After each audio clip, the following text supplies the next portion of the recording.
came, I snuck him into church. I was sitting way back in the very last pew, showing him to my good buddy Hugh when that squirrel got loose, went totally berserk. I surrender all, the squirrel ran up Harv Newland's coveralls, and Harv leaped to his feet and said, "Something's got a hold on me!" Yeah! The day the squirrel went berserk in the first self-righteous church in that sleepy little town of Pascagoula. It was a fight for survival that broke out in revival. They were jumping pews and shouting, "Hallelujah!"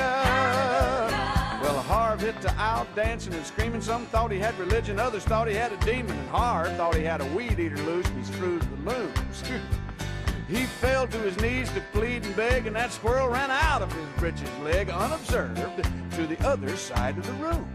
Sat Sister Bertha Better Than You, who'd been watching all the commotion with sadistic glee. Should have seen that look in her eyes when that squirrel jumped her garters and crossed her thighs. She jumped to her feet and said, "Lord, have mercy on me." As that squirrel made laps inside her dress, she began to cry and then to confess to sins and make a sailor blush with shame. She told of gossip and church dissension, but the thing that got the most attention is when she talked about her love life. And then she started naming names. 7 deacons and the pastor got saved, and $25,000 was raised, and 50 volunteered for missions in the Congo on the spot. And even without an invitation, there were at least 500 rededications, and we all got rebaptized whether we needed it or not.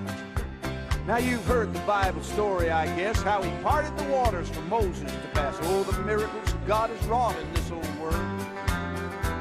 But the one I'll remember till my dying day is how he put that church back on the narrow way with a half-crazed Mississippi squirrel.